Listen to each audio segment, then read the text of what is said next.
الحمد لله رب العالمين، والصلاة والسلام على النبي الكريم وعلى آله وأصحابه أجمعين، أما بعد.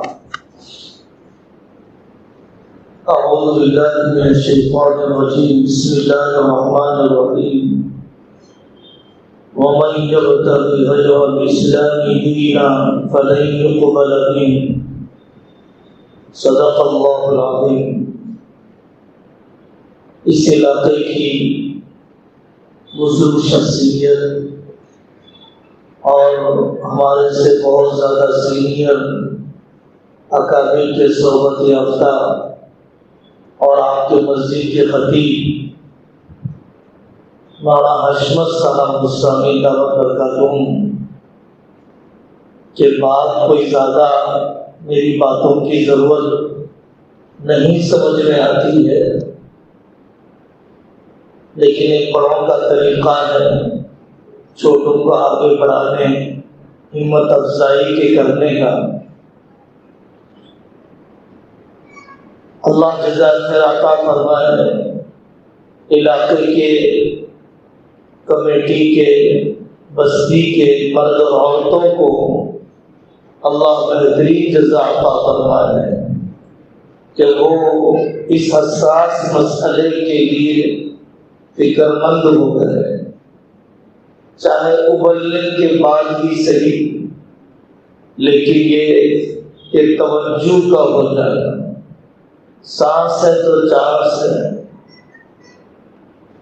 صبح کا بھٹکا ہوا شام میں بھی پہنچ جائے اس سے بھٹکا ہوا نہیں کہا جاتا. اردو زبان کی کہاوت ہے.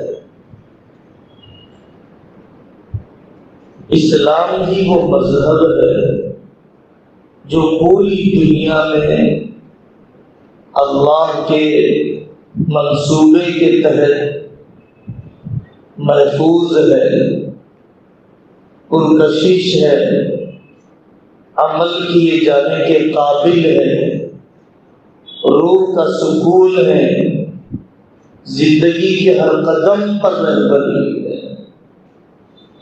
اسلام کے علاوہ کوئی ایسا مذہب نہیں. ابھی کرسمس آئے گا، تماشے آپ سڑکوں پر دیکھ رہے ہیں. ساری دنیا میں ملٹی نیشنل کمپنیاں کرسمس ٹری بھی بیچتی ہیں اور اس کے انویٹیشن لیٹرز بھی بیچتی ہیں، اور پھر سانتا کلوز کے مجسمے بھی بنائے جاتے ہیں. زبردست طریقے سے کاروبار چمکایا جاتا ہے. کیا حضرت عیسیٰ علیہ السلام اس دن پیدا ہوئے جس دن تم ان کی پیدائش کا منا رہے ہو؟ کیا حضرت عیسیٰ علیہ السلام شراب کو حلال کر کے گئے، بدکاری کو جائز کر کے گئے؟ جتنی بے حیائی، طوفان بدتمیزی کرسمس ڈے کو اور نیو ایئر کے موقع پر کی جاتی ہے، پورے سال میں کبھی نہیں کی جاتی ہے. انسانوں کو ان کی شہوت کے پیچھے، ہوس کے پیچھے بھگایا جا رہا ہے. اس کا حضرت عیسیٰ علیہ السلام سے کوئی تعلق نہیں.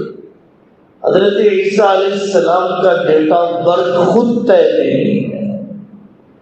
بائبل کی تعلیمات بتلاتی ہیں کہ حضرت عیسیٰ علیہ السلام دسمبر میں پیدا نہیں ہوئے، سردی کے موسم میں پیدا نہیں ہوئے، کوئی اور موسم میں پیدا ہوئے، اس موسم میں پیدا نہیں ہوئے. اتنا بے بنیاد مذہب ہے. فون تو ہر آدمی کے ہاتھ میں ہے. آدمی گوگل پر سرچ کر لے ڈیٹ آف برتھ حضرت عیسیٰ علیہ السلام کی ہے کیا؟ انسائکلوپیڈیا برٹانیکا عالمی اور علمی کتاب ہے. اس سلسلے میں خود عیسائیوں نے کیا لکھا ہے؟ کیسے لاعلمی کا اظہار کیا پتہ نہیں ہے ہمیں، کبھی یہ کبھی وہ۔ ہمارے ملک کے اندر بہت سارے مذہب ہیں، بہت سارے قبیلے ہیں۔ ہندوازم وہ مذہب ہے جس کی آج تک تعریف نہیں کی گئی، ڈیفینیشن نہیں بتلایا گیا۔ ہندو کس کو کہتے ہیں؟ ہندوستان میں جو پیدا ہو وہ ہندو ہے، ہندو کے پیٹ سے جو پیدا ہو وہ ہندو ہے۔ کیا ہے اصل ڈیفینیشن؟ جس مذہب کی تعریف اور ڈیفینیشن ہی طے نہ ہو، آگے کی تعلیمات کے بارے میں کیا کہا جا سکتا ہے؟ پڑھو تو صحیح، جو انسائکلوپیڈیاز ہندو مذہب پر لکھے گئے، مختلف آشرموں سے، مختلف اکیڈمیوں سے ایسی کہانیاں لکھی گئی جس کا عقل سے کوئی تعلق نہیں ہے۔ ہر سال خداؤں میں اضافہ ہوتا ہے، کروڑوں خدا تو اب تک بن چکے ہیں اور آئندہ بھی خداؤں میں اضافہ ہوتے رہتا ہے۔ اللہ کا کتنا بڑا انعام ہے، اسلام کی سچی تعلیمات سے انہوں نے نوازا ہے۔ ایک جگہ پر راوڑ کو دشمن سمجھا جاتا ہے، ایک جگہ پر اسی شخص کو خدا سمجھا جاتا ہے، ایک جگہ پر معبود سمجھا جاتا ہے، ایک جگہ پر مجرم سمجھا جاتا ہے۔ خدا کا تصور کیا ہے؟ رسول کا تصور کیا ہے؟ آخرت کا تصور کیا ہے؟ کوئی عقیدہ واضح نہیں ہے۔ لاجیکل ہونا تو بہت بات کی بات ہے، اس پر دلائل کا ہونا تو بہت بات کی بات ہے۔ اسلام دنیا کی جو کتابیں ہیں، مذہبی کتابیں، اس کے لکھنے والے آج تک پتہ نہیں ہے، آج تک ان کی بایوگرافی کا پتہ نہیں ہے۔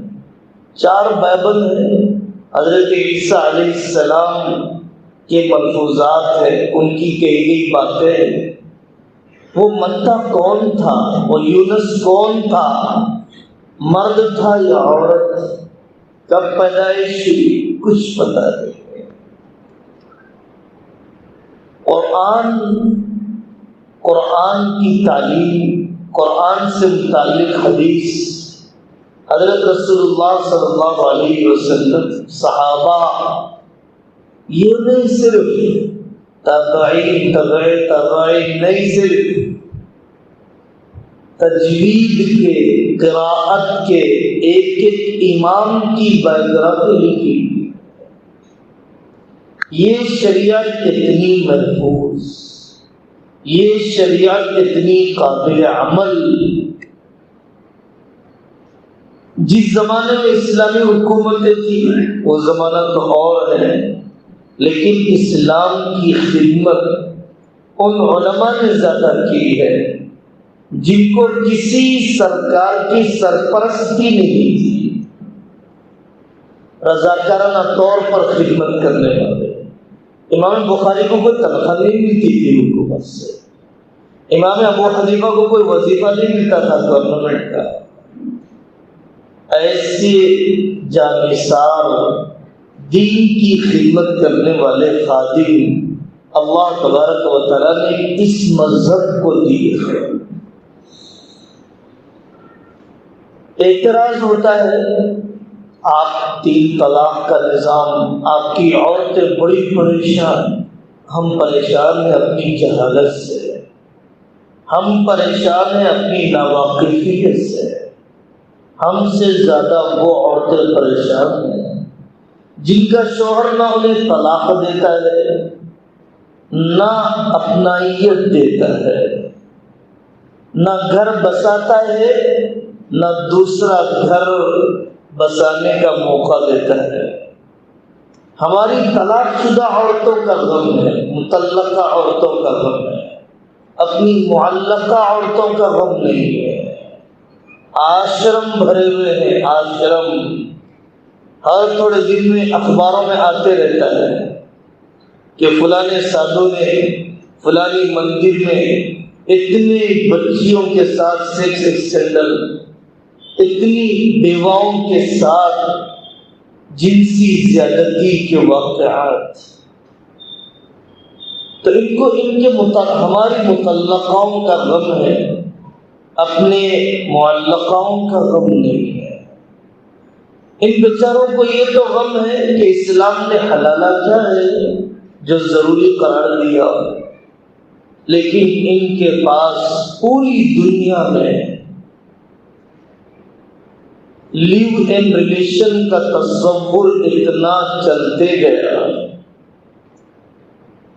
کہ بغیر نکاح کے تعلق رکھا جائے، دوستانہ تعلق رکھا جائے، پھر قتل کے واقعات ایسے کہ 35 ٹکڑے کر دیے جائیں،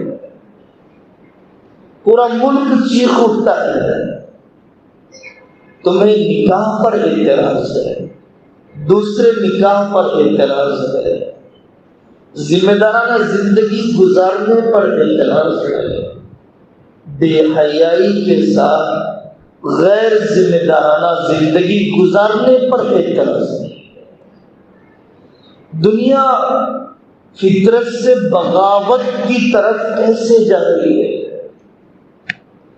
پہلے دنیا نے نکاح کے تعلق کو کمزور کیا، کہا جاتا تھا بیٹا نکاح کرنا ہے، خاندان کی فلانی بچی ہے، دائیں بائیں نہ جھانکنا۔ کچھ دن گزر گئے، بیٹا کہیں بھی نکاح کرنا مسلمان سے کرنا، اور کچھ دن گزر گئے تو سمجھدار مائیں یہ نصیحت کرتی تھی کہ بیٹا نکاح کرنا ہے، عورت سے کرنا کسی بھی مذہب کی ہو، مرد سے نکاح نہ کرنا۔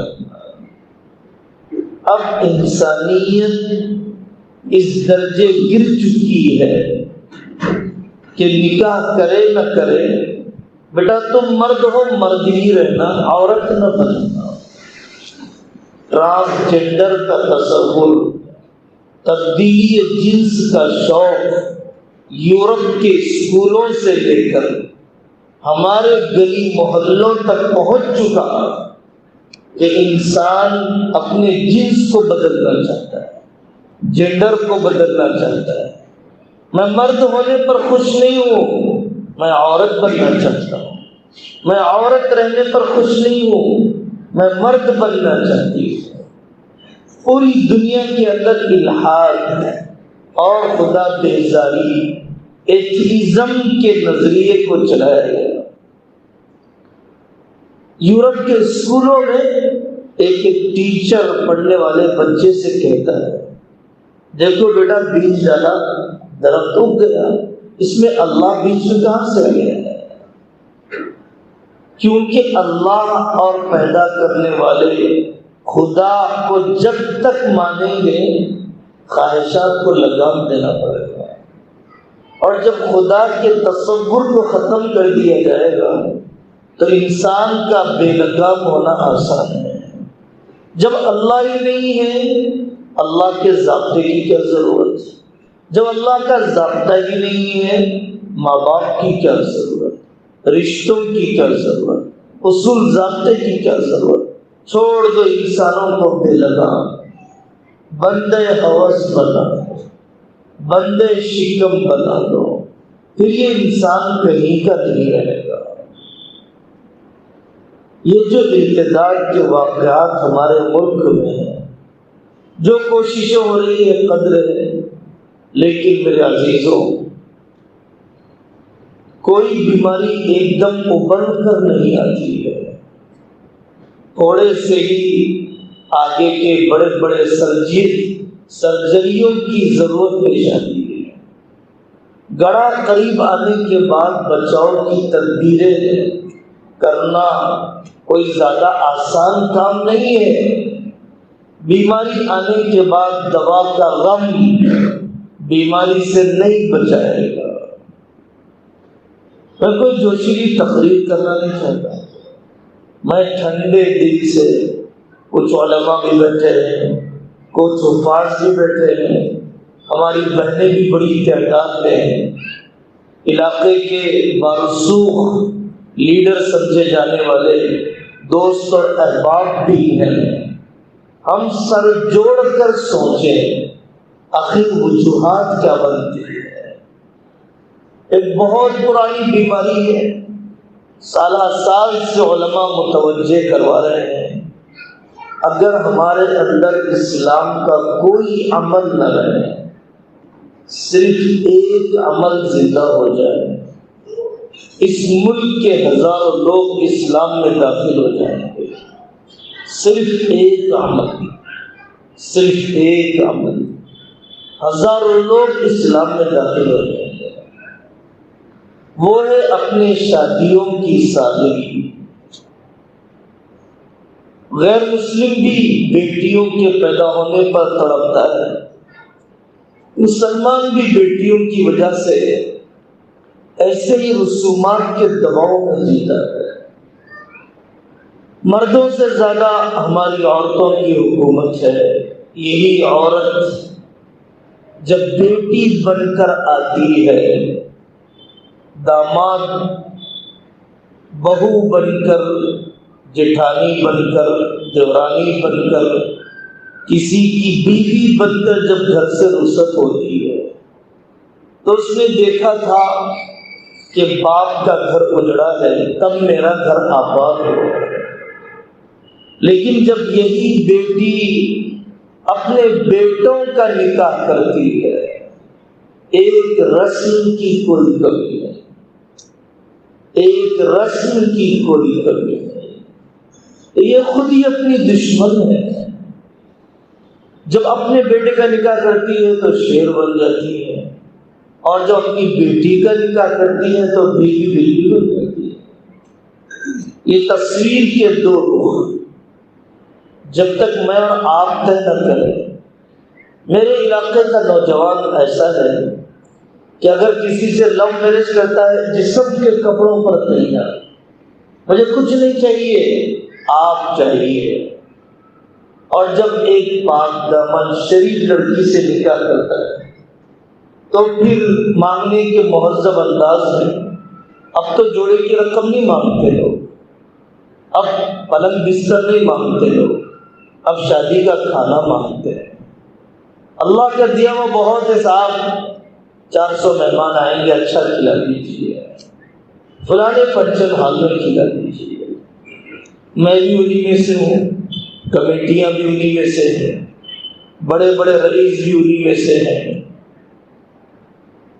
سخاوت کا جذبہ اسی جگہ تھا، اپنی فیاضی فراخ دلی اسی جگہ تھا،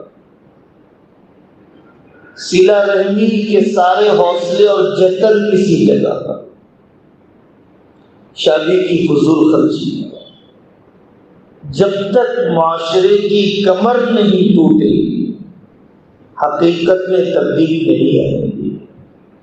حضرت محمد رحمان صاحب فرماتے ہیں بہت موٹی سی بات، دیکھو بھائی مسئلہ مالداروں کا نہیں ہے، انہوں نے تو بہت جمع کر کے رکھا ہے، اور مسئلہ غریبوں کا بھی نہیں ہے، وہ تو چندہ ہی کر لیں گے۔ غریب کی بیٹی کی شادی اعلان ہو گیا، پیسہ جمع ہو جائے گا۔ مسئلہ تو متوسط قسم کے لوگوں کا ہے، مڈل کلاس کے لوگوں کا ہے، جن کے پاس روپیہ بھی نہیں ہے، غیرت کے مارے در میں بھی جانے لگا۔ اب یہ بیچارہ آخر کرے تو کیا کرے؟ دوسری بات میرے عزیزو، یہ بھائی اپنی بہن کو کالج تو پڑھاتا ہے، خود 10th پورا کرنا نہیں چاہتا ہے۔ تعلیمی پسماندگی، ارتداد کی دوسری وجہ تعلیمی پسماندگی، ایجوکیشنل فیلڈ میں بیکورڈ ہونا، تعلیمی میدان میں پیچھے رہ جانا۔ اتنے کالجز ہیں، اتنی یونیورسٹیاں ہیں، یہاں میری بیٹیاں بھی ہیں، یہاں میرے بھائی بھی ہیں، 10th نکالا نہیں جاتا ہے۔ سپریم کورٹ کے فیصلے بدلنے کی فکر ہے، انجینئرنگ اور ڈگری کے بیک لاگس نکالے نہیں جاتے ہیں، ہائی کورٹ کا فیصلہ بدلنے کا غم ہے، ایک چبوترا رات میں تھوڑی دیر کے لیے چھوڑا نہیں جاتا ہے، اور پارلیمنٹ کو بدلنے کے خواب ہے۔ بہن نے تو اونچی اونچی ڈگریاں حاصل کر لی، آپ نے تو حاصل نہیں کی ہے۔ بیٹیاں تعلیم میں ترقی کر گئی، اب ضروری سمجھ رکھا ہے کہ جب اونچی پڑھائی ہے تو اس کے لیول کا ہونا چاہیے۔ پہلے بوڑھا کر دیا پڑھائی کے نام پر، پھر بوڑھا کر دیا اس کے لیول کے شوہر کے نام پر۔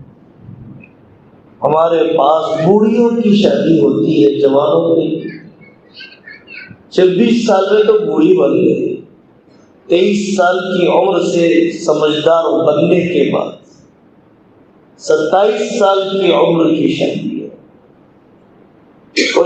کوئی ہم صحیح روش پر نہیں، تعلیمی پسماندگی۔ تیسری وجہ میرے عزیزوں، گنبدیں آپ لگائیں گے مسجدوں کو، وینچر بڑے بڑے بنائیں گے کاروباری۔ دیکھیے یہاں سے لے کر ظہیر آباد پوری پلاٹنگ کر دی گئی، بیدر تک لوگ پہنچ گئے، لیکن اپنا ایک اسکول قائم نہیں کر سکے۔ کوئی قوم باقی نہیں رہتی وینچروں سے، کسی قوم کا آئیڈینٹیفیکیشن اور تشخص باقی نہیں رہتا۔ لال قلعہ اور قطب میناروں سے تعلیم کا میدان، تعلیم کا میدان۔ ایسا کماؤ، اپنے اسکول کھول کے کماؤ، کون منع کر رہا ہے؟ برلا والا جیسے کماتا ہے، اور دوسرے بڑی بڑی نیشنل کمپنیاں تعلیم کے میدان کے ذریعے سے جیسے کماتی ہیں، آپ بھی کمائیے، لیکن کو ایجوکیشن فری اسکولز قائم کیجیے، کو ایجوکیشن فری جونیئر کالج قائم کیجیے، مخلوط تعلیم کا نظام۔ جب تک مخلوط تعلیم ہے آپ دھوکے میں۔ یہاں پر تو جہاں کوئی ایجوکیشن نہیں ہے وہاں ہماری بیٹیاں محفوظ نہیں ہیں۔ پڑھانے والی لیکچرز بھی لیڈیز ہیں، لڑکیاں ہیں، پڑھنے والی بھی لڑکیاں ہیں، بد اخلاقی اتنی ہے کہ بیان نہیں کیا جا سکتا۔ ان کے فریشرز کا سیلیبریشن، ان کے نئے سال کا سیلیبریشن، ان کے برتھ ڈے کے فنکشنز ان لڑکیوں کے کالجز میں کان سن نہیں پاتے ہیں۔ پڑھانے والوں سے لڑکیاں محفوظ ہیں۔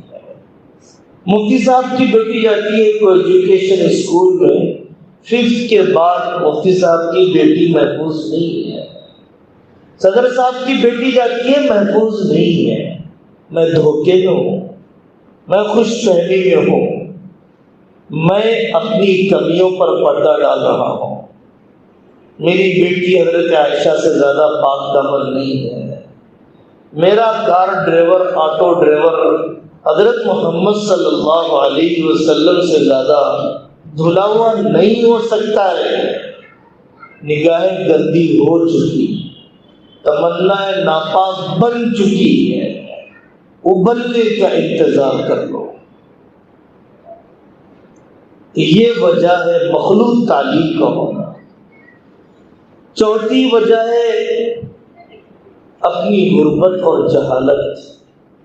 وہ بستیاں جہاں پر سادہ علاقہ ہے، چھوٹے مکانات ہیں، اور پھر بیچلرز کو کرائے پر دینا ہے اپنا گھر، فیملی کو نہیں دیں گے، کرایہ کم آئے گا، بیچلر کو دوں گا میں۔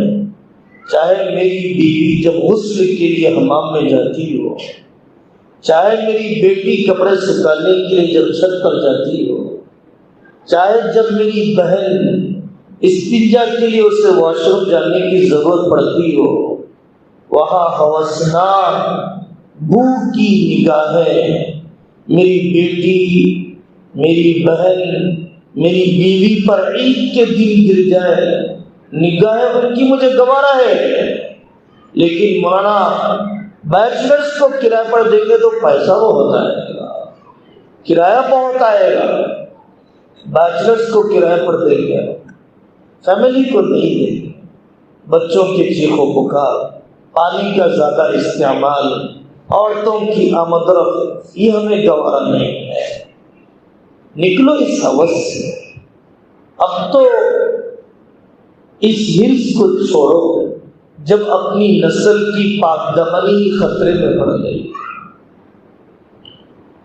ایسے علاقوں کا انتخاب جہاں پر غیر مسلم اکثریت کی علاقہ ہے، یہ شرعی مسئلہ ہم آپ کو بتایا۔ علماء نے کتابیں لکھی ہے، التجنس بجنسیت دولت اخرى، پردیسی ملک کی شہریت اپنانے کا کیا حکم ہے، کس بستی میں منتقل ہونے کی اجازت ہے۔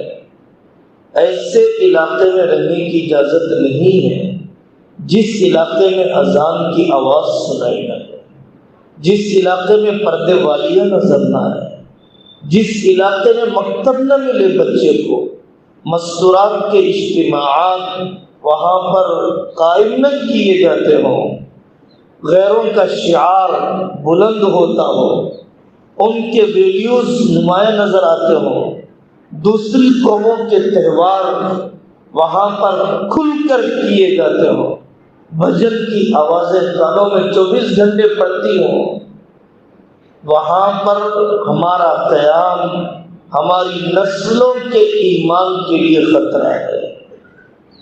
پاش ایریے دیکھ کے نہ جاؤ، سستے علاقے دیکھ کے نہ جاؤ، اپنے کاروباری علاقے سے قریب علاقہ دیکھ کر منتقل نہ ہو جاؤ، ایسے علاقوں میں جاؤ، ایسے کرایہ داروں کو رکھو کہ جن کا دینی ماحول میری نسل کی بھی حفاظت کا ذریعہ بن جائے۔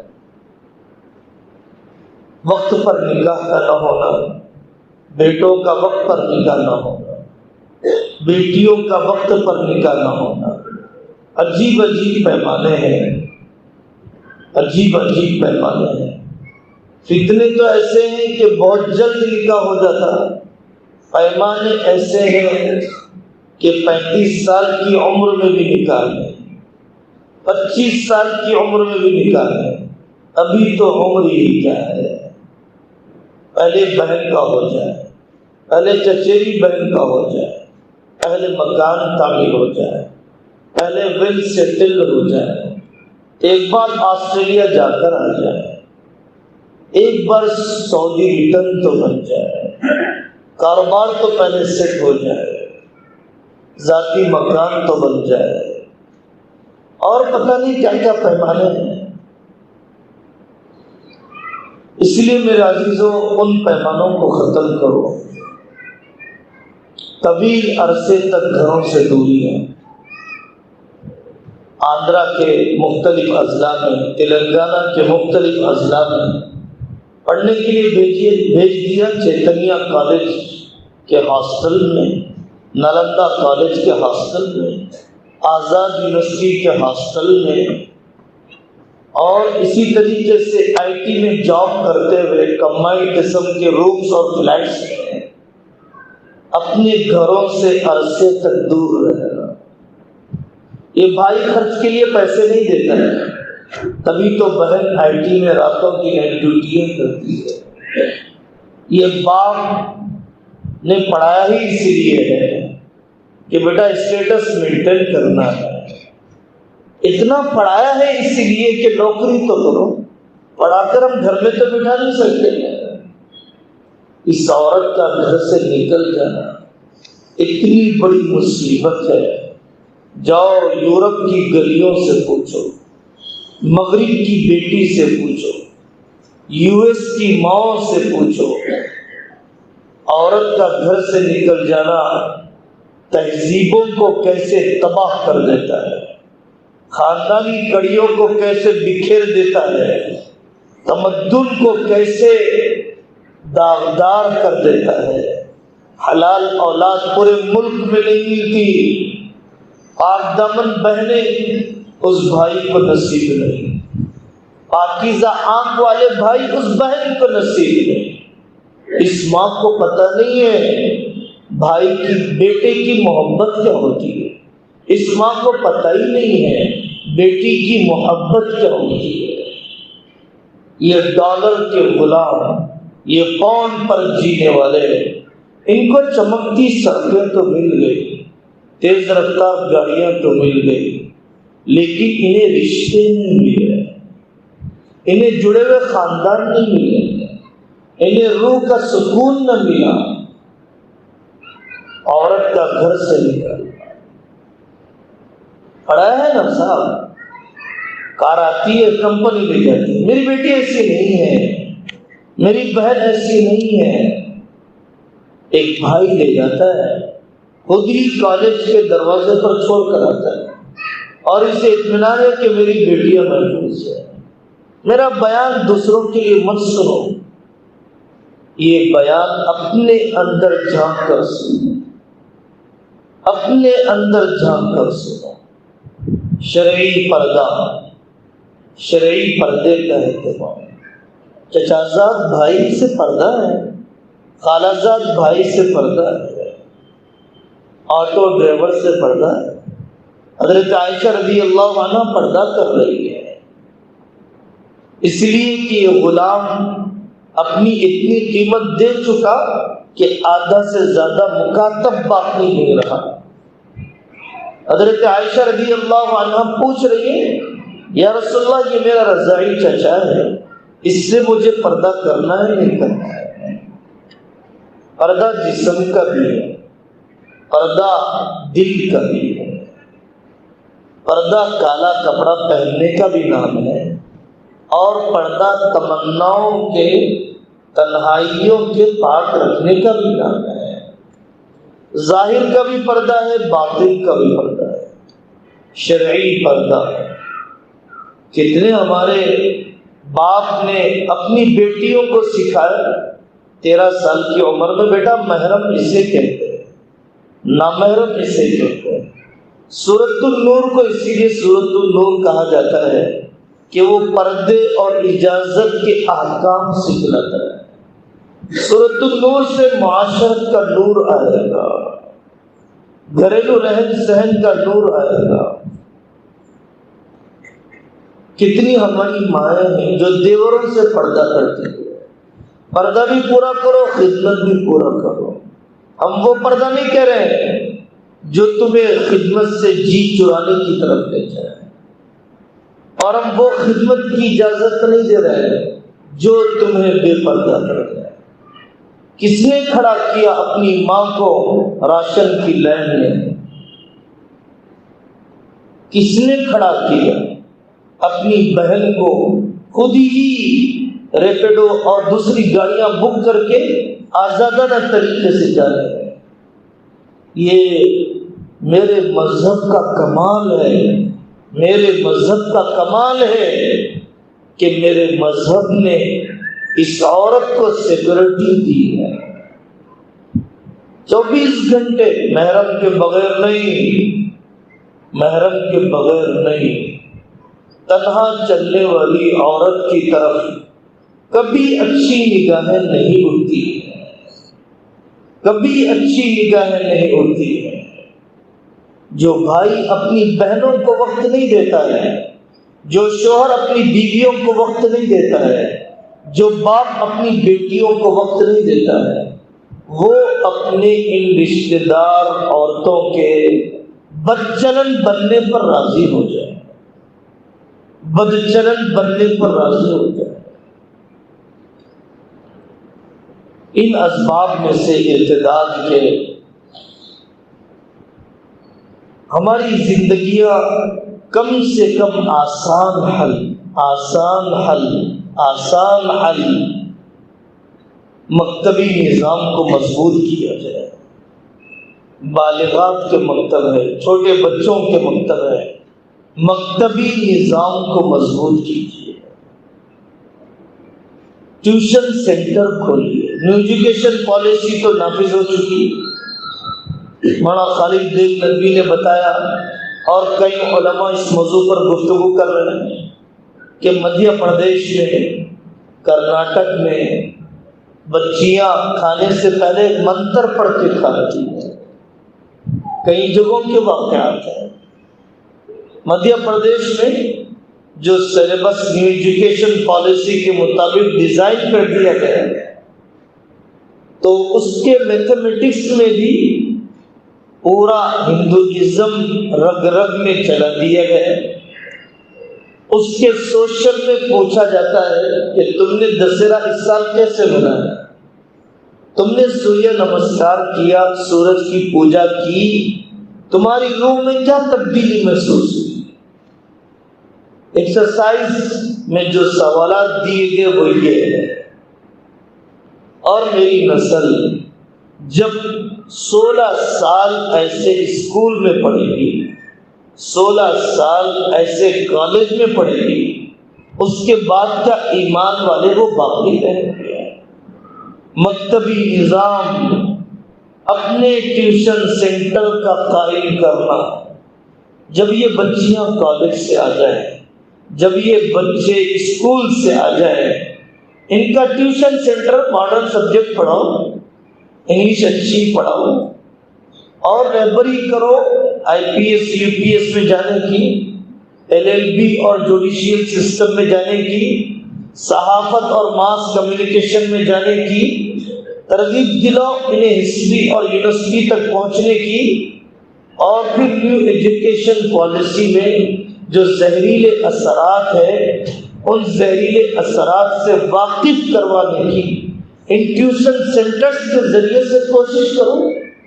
میری بہت سی بہنیں یہاں پر بیٹھی ہیں جنہوں نے گریجویشن کیا ہوگا، جنہوں نے 12ویں پڑھی ہوگی، جنہوں نے انجینئرنگ کی ہوگی، بہت بڑی دین کی خدمت ہے، یہاں پر ان کی ساس بیٹھی ہے، تو میں ان سے درخواست کرتا ہوں، ان کے شوہر بیٹھے ہوئے ہیں، میں ان سے التجا کرتا ہوں کہ اپنی ان بیویوں کو اپنے گھریلو کام کاج کو تھوڑا سا رد و بدل کرتے ہوئے ٹیوشن سینٹر قائم کرو، اور آنے والوں کو، آنے والیوں کو پردے کے اہتمام کے ساتھ ماڈرن ایجوکیشن کے سبجیکٹ پر کمانڈ دلانے کے ساتھ جو شرکیہ اثرات، جو کفریہ جراثیم اس نیو ایجوکیشن پالیسی کے سلیبس اور سسٹم میں، اس کے سلسلے میں واقف کرواؤ۔ تیسرا ایک نظام ہمارے بڑوں نے ملک کے اندر چلایا، وہ ہے سنڈے کلاسز کا۔ علماء کرام تعداد میں یہاں پر بیٹھے ہوئے ہیں، سنڈے کلاسز 2 گھنٹے کے لیے بلائیے، 1 گھنٹے کے لیے بلائیے، آف لائن بلائیے، آن لائن بلائیے، جس طریقے سے پہنچا سکتے ہو پہنچائیے۔ ان سنڈے کلاسز میں عقیدوں کا تحفظ، توحید، رسالت، آخرت، حضرت خلیفہ مہدی کون ہے، حضرت عیسیٰ علیہ السلام کیا ہے، دوسرے مذہبوں میں اس مذہب میں کیا فرق ہے۔ سنڈے کلاسز سب سے آسان ترین حل ہے، سب سے آسان ترین قابل عمل طریقہ ہے۔ اگر ہمارا ضمیر زندہ ہے، اگر ہماری غیرت جاگ رہی ہے، اگر ہماری حمیت ہمیں بے قرار کر رہی ہے، اگر ہم اس ارتداد کے مسئلے کو حل کرنے کے لیے واقعی سنجیدہ ہیں، چونکہ جو آگ پڑوسی کے گھر میں لگی ہے وہ میرے گھر تک بھی پہنچنے والی ہے۔ فون کا بے قابو استعمال، فون کا بے قابو استعمال، ہم فون کے استعمال سے نہیں روک رہے، فون کے بے قابو استعمال سے روک رہے ہیں۔ ہمارے کوئی انگلش کے پروننسیشن میں ترقی نہیں ہوئی، فون کے ذریعے سے کوئی علماء سے تعلق میں ترقی نہیں ہوئی، فجر کے نمازیوں میں اضافہ نہیں ہو گیا، کوئی بہت زیادہ آن لائن عالم کورس کرنے والے نہیں بن گئے، ایک چھوٹی سی چھوٹی کامیڈی کے سننے والے کروڑوں ہوتے ہیں، طارق جمیل صاحب کے سننے والے چند لاکھ رہتے ہیں، ایک ننگے پن کی ویڈیو کے دیکھنے والے کروڑوں ہوتے ہیں، مولانا سجاد صاحب کے بیان سننے والے چند لاکھ رہتے ہیں۔ یہ ہماری حقیقی تصویر ہے کہ اس فون نے ہمارے خیر میں اضافہ نہیں کیا، ہم اس کے بے قابو استعمال سے بچ گئے۔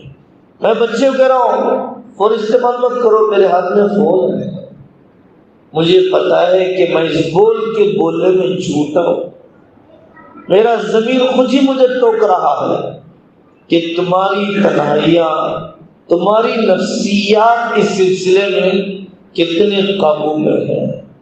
فون کا بے قابو استعمال۔ اور ایک بڑا مسئلہ یہ ہے، کھلے دل سے جذبات میں نہ آئیے۔ اگر سرجری کرنے والا ڈاکٹر غصے میں ہو، شوگر بی پی اب نارمل ہو، پیشنٹ اب نارمل ہو، شوگر بی پی اب نارمل ہو، سرجری سکسیس نہیں ہو سکتی ہے۔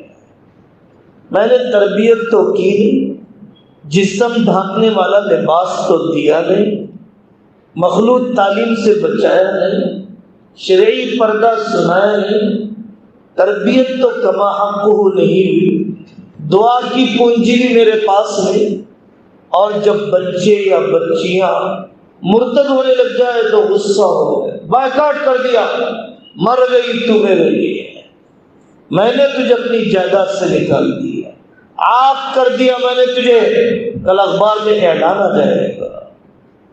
یہ کہنے سے آپ اللہ کے یہاں بے گناہ نہیں ہو جائیں گے۔ اس جرم کا خون آپ کی گردن پر ہے، اس جرم کا خون میری گردن پر ہے۔ ابھی بھی آپ کو اللہ سے ڈر نہیں ہے، آخرت کا ڈر نہیں ہے، ایمان کے لٹنے کا غم نہیں ہے، سوسائٹی میں ناک کٹنے کا غم ہے، خاندان میں رسوائی کا غم ہے۔ حقیقت میں اللہ کے یہاں ناکامیوں کا غم ہمیں نہیں ستا رہا ہے۔ کھلے دل سے سناؤ کہ لو میرج اور پسند کی شادیاں کیا حقیقت ہے اس کی، کس اسٹیج میں ہو تو اس کا ٹریٹمنٹ کیسے کیا جاتا ہے۔ کھلے دل سے بات کرنے کا حوصلہ لاؤ، علماء کی صحبت میں کاؤنسلنگ کراؤ، حقارت کی نگاہ سے نہ دیکھو، فتنوں کا ابال ہے۔ حضرت مولانا خلیل الرحمن سجاد صاحب فرماتے ہیں کہ ہم نے گھروں میں محبت نہیں دی تو ہماری نسلوں نے سڑکوں پر محبت کو تلاش کی۔ میں نے اپنی گھر والی کو گھر میں محبت نہیں دی تو اس نے دائیں بائیں محبت تلاش کر لی ہے۔ میں نے اپنے شوہر کو اپنائیت نہیں دی تو اس نے دائیں بائیں کسی اور جگہ، کسی نوکرانی میں ہی، کسی آفس گرل میں ہی، اور کسی اور چھوٹی ذات میں ہی، کسی دھوبن میں ہی، کسی اور چھوٹی ذات میں ہی اس نے محبت کی پیاس کو بجھا لی ہے۔ بائیکاٹ کرنا اس ملک میں حل نہیں ہے، اصلاح اس کے ذریعے سے نہیں ہوتی۔ ہم تو اس درجے تک کہتے ہیں کاؤنسلنگ کی جائے، ابتدائی مرحلہ ہے، عیب پر پردہ ڈالا جائے، باعزت طریقے سے نکاح کروایا جائے۔ حضرت عمر کے پاس ایک لڑکی لائی گئی، حضرت جی میری بیٹی ہے، اس نے گناہ کیا، اس پر حد جاری کی گئی۔ اس بیچاری کو بہت شرمندگی ہوئی، اس نے خودکشی کا ارادہ کر لیا لیکن زندہ رہ گئی۔ اب میں اس کا نکاح کرنے والا ہوں، کیا میں بتلا دوں کہ اس نے یہ سب کچھ کیا تھا پہلے؟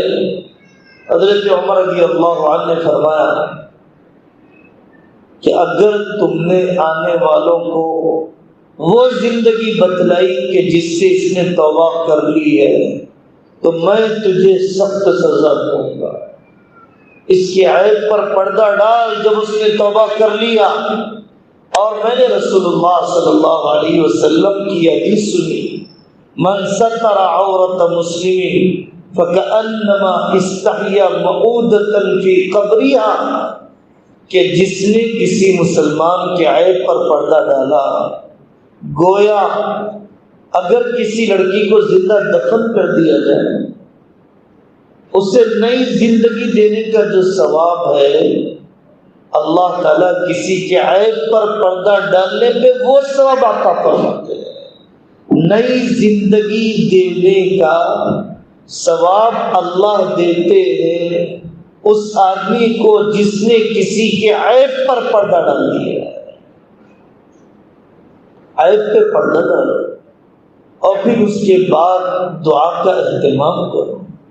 حضرت آقا صلی اللہ علیہ وسلم کے پاس وہ صحابی آئے نا، مجھے زنا کی اجازت دے دیجیے۔ آقا نے کاؤنسلنگ کی ہے، تمہاری بیٹی کے ساتھ، تمہاری ماں کے ساتھ، تمہاری خالہ کے ساتھ۔ نہیں نہیں یا رسول اللہ، یہ بھی تو کسی کی بیٹی ہے، یہ بھی تو کسی کی بہن ہے۔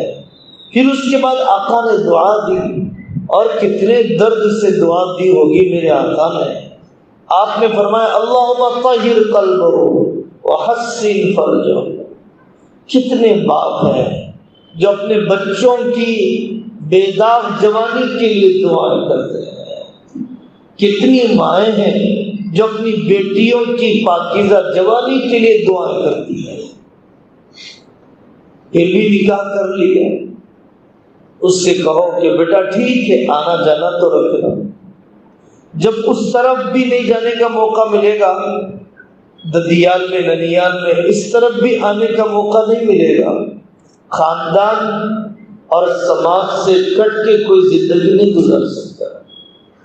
اور جب بے لگام ہو جاتے ہیں، پتہ نہیں کیا کیا نادانیاں کر لیں گے لڑکیاں، اور تیسری جگہ پر منہ مارنے کے لیے لڑکے اس بے سہارا لڑکی کو اپنی ہوس پوری ہونے کے بعد تشدد کی حرکتیں کرنے لگ جاتے ہیں، قتل کرنے سے بھی پیچھے نہیں ہٹتے ہیں۔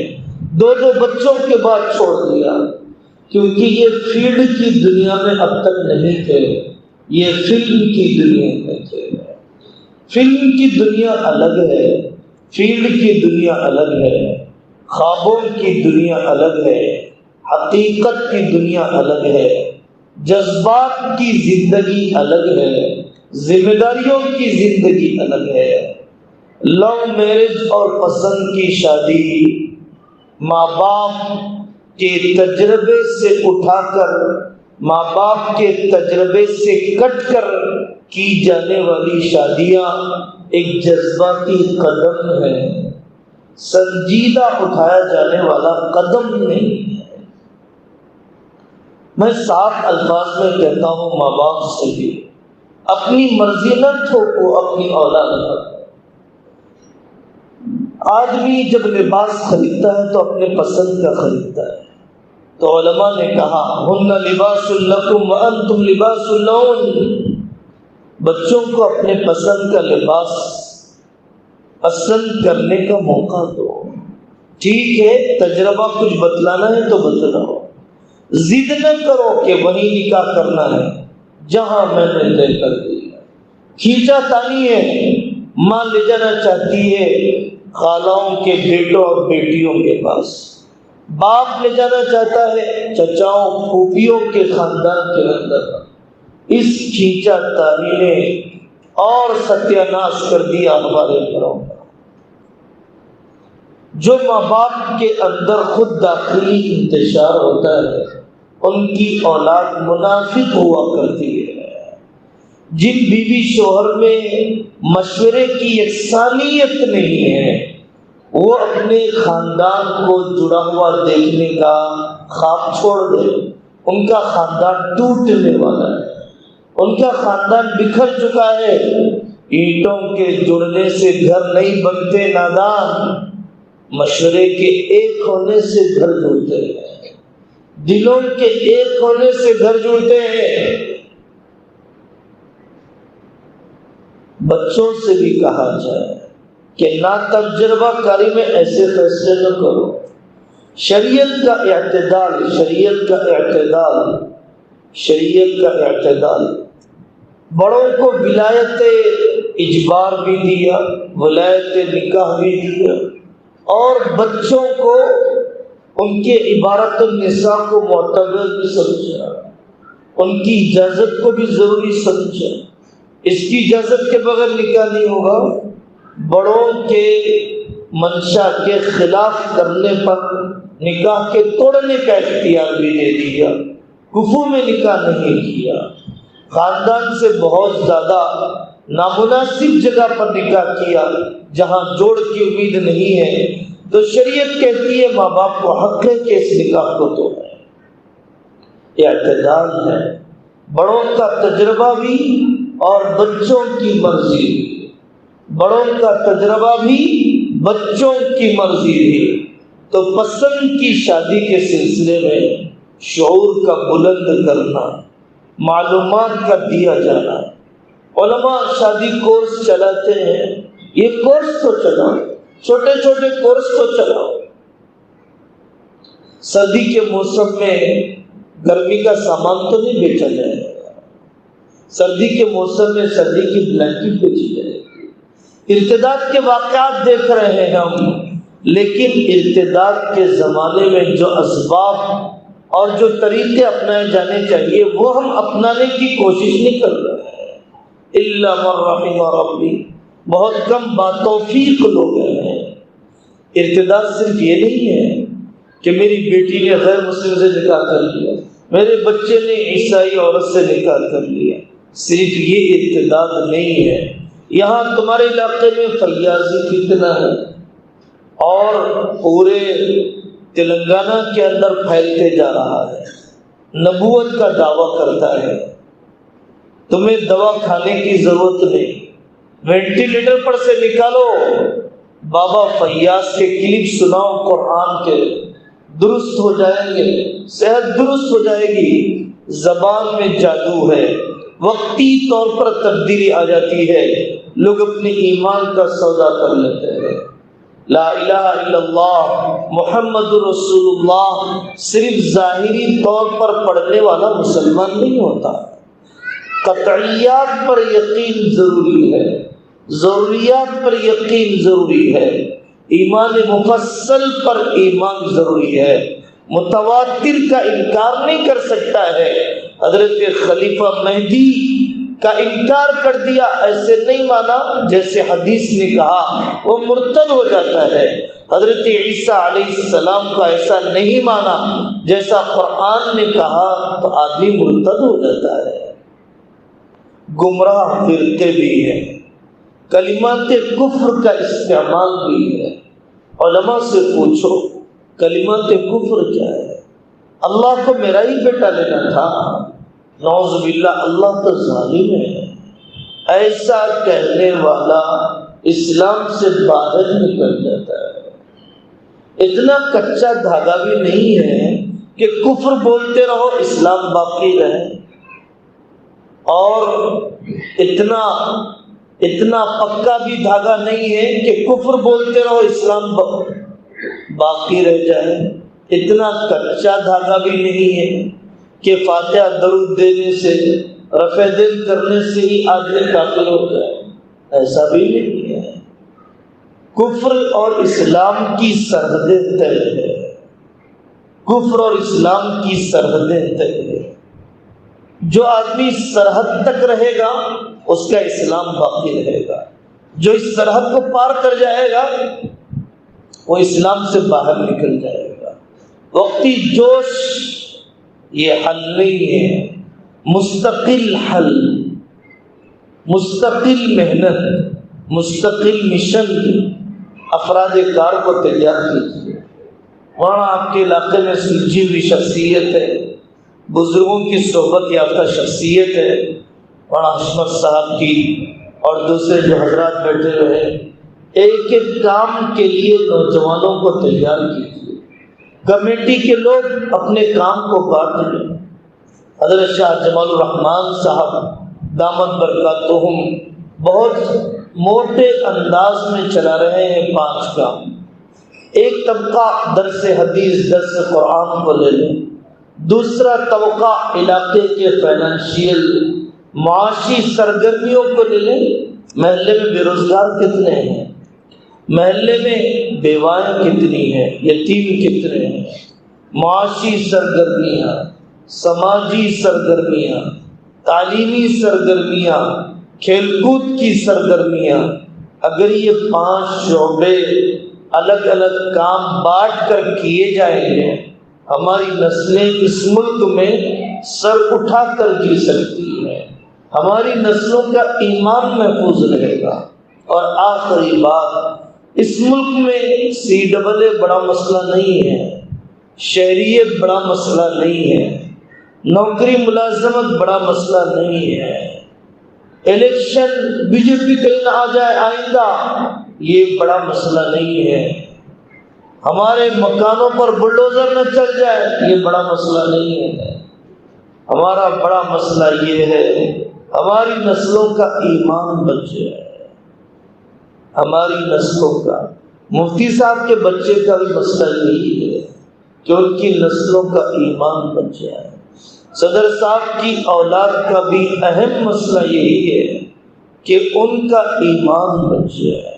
اس لیے جو دوست یہاں پر آئے ہیں، جو بہنیں یہاں پر آئی ہیں، اپنے فون نمبر لکھوائیں اور اپنی تفصیلات دیں، پھر اس کے بعد مشورہ کریں اور ایک میٹنگ رکھی جائے جس میں الگ الگ کام تقسیم ہوں، اور پھر ان کاموں کے اندر شادی کورس بھی ہو، درس حدیث بھی ہو، درس قرآن بھی ہو، اور پھر دوسرے ڈاکومنٹس کے درستگی کے کام بھی ہو، ووٹر ID کارڈ کے بنانے کے کام بھی ہو، اور پھر محلے کی بیواؤں کے وظیفے کے کام بھی ہو، ڈراپ آؤٹ ہونے والے تارکین تعلیم کی تعلیم کے جاری رکھنے کے کام بھی ہو، آس پاس مائنرٹی سکولز میں جا کر علماء کے ذریعے سے حکمت اور محبت کے ساتھ اسلامی تعلیمات کے سنانے کا انتظام بھی تو کیا جائے۔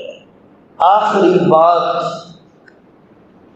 ہمارا ایک مزاج ہے، ہم جلسہ تو کر لیتے ہیں، استقامت سے کام نہیں کرتے ہیں، نہ کام میں استقامت ہے، نہ کسی اللہ والے کے ساتھ جڑ کر کام کرنے میں استقامت ہے۔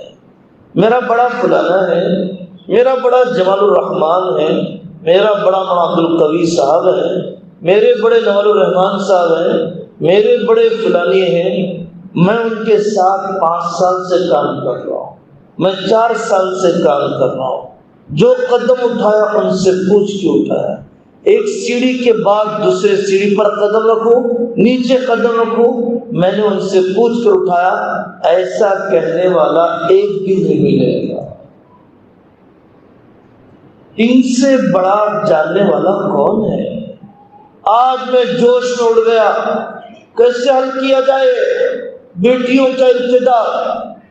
آپ نے بھی تو کسی کی بیٹی پہ ہاتھ ڈالا ہے۔ بدکاری تو بدکاری ہے، چاہے غیر مسلم سے ہو چاہے مجھ سے ہو، گناہ تو گناہ ہے، چاہے مسلمان کرے چاہے غیر مسلم کرے، چاہے میرا بیٹا کرے چاہے میری بیٹی کرے، گناہ تو گناہ ہے۔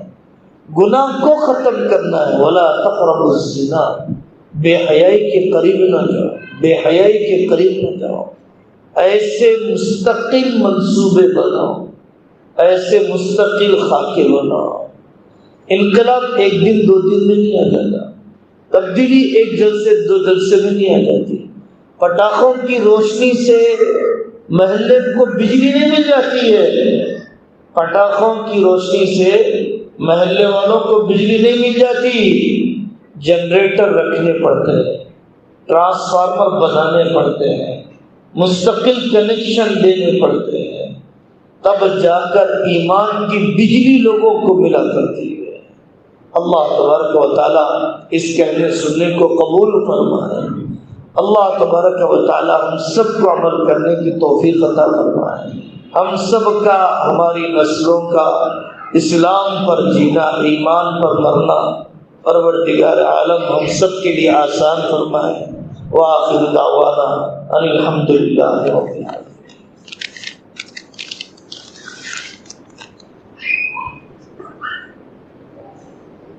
سبحان ربی العلی الاعلی الوہاب، سبحان ربی العلی الاعلی الوہاب۔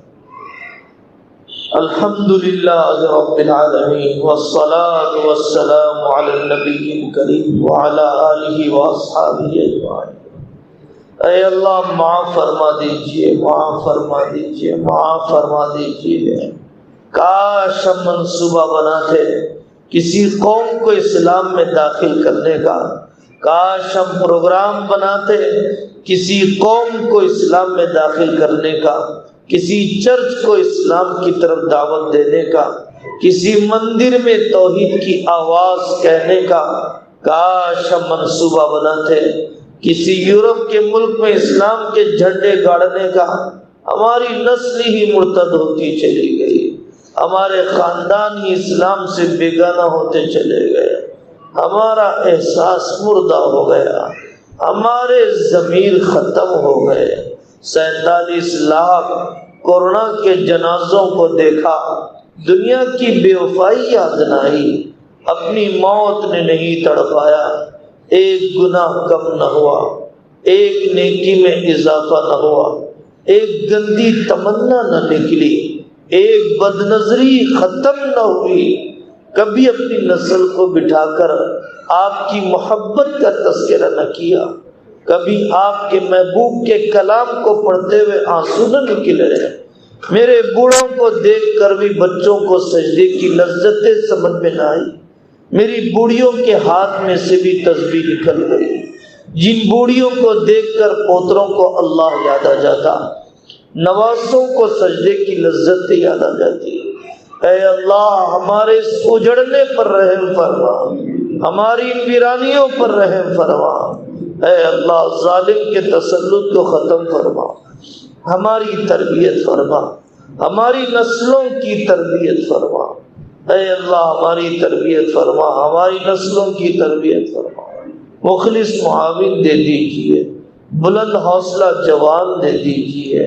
اے اللہ دین کے تقاضوں پر آگے بڑھنے والی کمیٹیاں دے دیجئے، اس جذبے پر اپنی عمر کھپانے والی مائیں ہمیں دے دیجئے، بیٹیاں دے دیجئے۔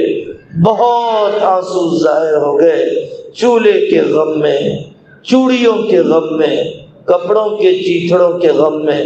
اے اللہ بہت آنسو ضائع ہو گئے ساس بہو کی شکایتوں میں۔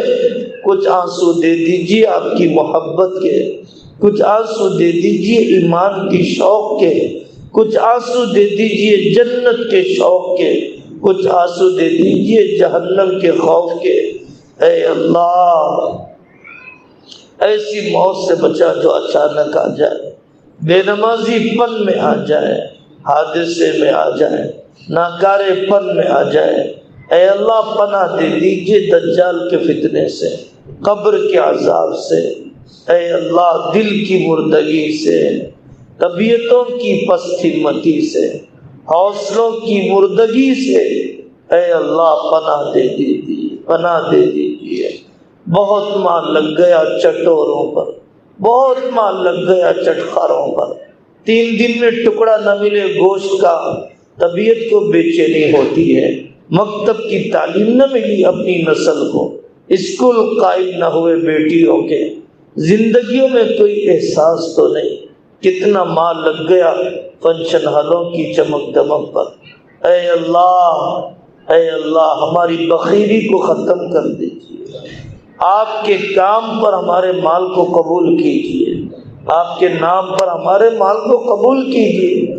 بہت لگ گیا آوارہ اولاد کی خواہش پر، بہت لگ گیا بچلن بیٹیوں کی عادتوں پر، بہت لگ گیا وکیلوں کی فیس کی ادائیگی پر۔ اے اللہ کچھ تو قبول کر لیجئے، قرآن کے لیے قبول کر لیجئے، مکتب کے لیے قبول کر لیجئے، ہمارے گھروں کو درس قرآن کے لیے قبول کیجئے، مکتب کے آباد کرنے کے لیے قبول کر لیجئے۔